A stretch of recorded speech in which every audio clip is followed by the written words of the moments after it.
من از ریش خشک و زردم خودم را بی تو گم کردم۔ بسم اللہ الرحمن الرحیم۔ السلام علیکم میرے محترم سامعین۔ ایک شخص بازار میں ایک چاول چنے والے کی ریڑھی کے پاس کھڑا تھا، تو ایک چھوٹا سا بچہ ہاتھ میں 10 روپے لے کے وہاں آیا اور اس نے کہا بھائی مجھے چاول دے دو، تو چاول والے نے اسے دینے سے انکار کر دیا۔ وہ شخص کہتا ہے میں ابھی کہنے ہی والا تھا کہ بھائی اسے چاول دے دو، باقی جو پیسے ہیں وہ میں دے دوں گا۔ کہتا ہے کہ ابھی یہ بات میرے لب پہ آنے ہی والی تھی کہ ریڑھی کا اصل مالک آ گیا، اور اس نے واپس جاتے ہوئے بچے کے سر پہ شفقت کا ہاتھ رکھا اور اسے پیار کیا، اس سے 10 روپے لے اور اسے مکمل پلیٹ چاولوں کی دے دی۔ جب بچہ چاول لے کے چلا گیا تو میں نے اس شخص کے کندھے پہ ہاتھ رکھا اور میں نے اسے دیکھا کہ اس کی آنکھوں میں ایک فاتحانہ چمک تھی، اس کے چہرے پہ ایک فاتحانہ مسکراہٹ تھی، اس کے چہرے پہ بہت اطمینان تھا، اور وہ بہت مطمئن ہو کے کھڑا اس بچے کو جاتا دیکھ رہا تھا۔ میں نے اس شخص سے پوچھا بھائی 100 روپے کی چاول کی پلیٹ دیتے ہو آپ،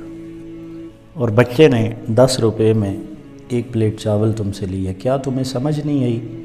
کہ پیسے کتنے دیے ہیں یا کس کے پیچھے کوئی اور بات ہے؟ مہنگائی کے اس دور میں، افراتفری کے اس عالم میں، تم یہاں بچوں کا رزق لینے کے لیے بازار میں کھڑے ہو، سارا دن چاول چنے بیچتے ہو، مزدوری کرتے ہو، سمجھ نہیں پائے یہ کوئی اور بات ہے؟ جب میں نے یہ لفظ کہے تو اس شخص نے میری طرف دیکھ کے مسکرا کے کہا کہ بھائی بچوں کے لیے کہاں سے مہنگائی آئی،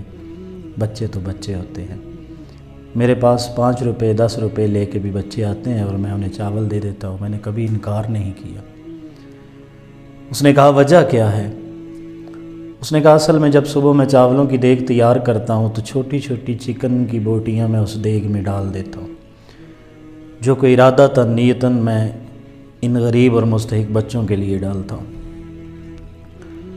اس نے کہا کہ جب یہ بچے 5-10 روپے لے کے میرے پاس آتے ہیں، کیونکہ اصل وجہ یہ ہے کہ 5-10 روپے لے کے بازار آنے والے بچے امیروں کے نہیں ہوتے، غریبوں کے ہوتے ہیں۔ یہ وہ بچے ہوتے ہیں جو مستحق ہوتے ہیں، یہ وہ بچے ہوتے ہیں جنہیں حقیقت میں بھوک لگی ہوتی ہے۔ اس نے کہا جب یہ 5-10 روپے لے کے بچے میرے پاس آتے ہیں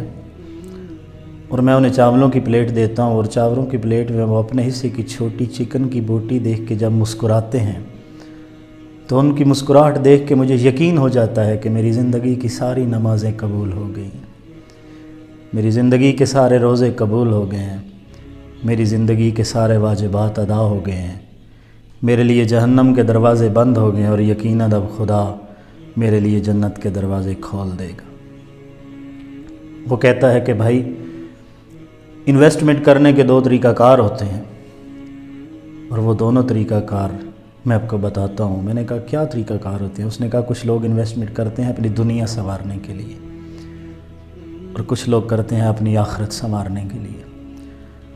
اس نے کہا میں جب نیتاً صبح فجر کی نماز پڑھ کے اپنی ریڑھی لے کے گھر سے نکلتا ہوں تو میں نے جو کچھ انویسٹ کیا ہوتا ہے، میری نیت ہوتی ہے کہ اس سے میں نے دنیا سنوارنے کی بھی کوشش کرنی ہے، اپنے بچوں کا رزق بھی لے آنا ہے، اور آخرت کے لیے بھی کچھ نہ کچھ حاصل کرنا ہے۔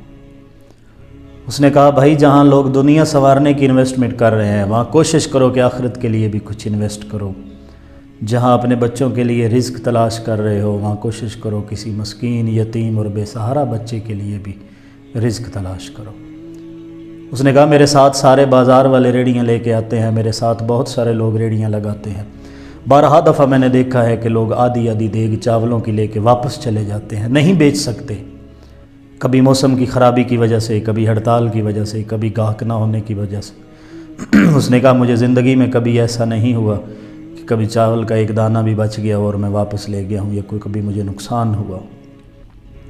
اس نے کہا ان غریب اور مستحق لوگوں کا، بچوں کا حصہ اس دیگ میں ہوتا ہے جس کی بدولت خدا مجھ پہ اپنی نگاہ کرم و لطف و عنایت کرتا ہے کہ کبھی مجھے نقصان نہیں ہوا۔ اس نے کہا کہ جس کام میں بھی خدا کی رضا ہوگی، جس کام میں بھی محمد و آل محمد کی رضا ہوگی، جس کام میں بھی کسی بے سہارا، کسی مسکین کا حصہ ہوگا، اس میں نقصان کبھی ہو ہی نہیں سکتا، کیونکہ خدا بہترین عدل کرنے والا ہے۔ اگر تم کسی کا سہارا بنو گے تو وہ کبھی تمہیں بے سہارا نہیں چھوڑے گا۔ خدا ہمیں مستحق اور غریب اور مسکین اور یتیم بچوں کے لیے کار خیر کرنے کی اور ان کے لیے مدد کرنے کی مالک ہمیں توفیق عطا فرمائے۔ والسلام۔ من از ریش خشک و زردم خودم را بی تو گم کردم.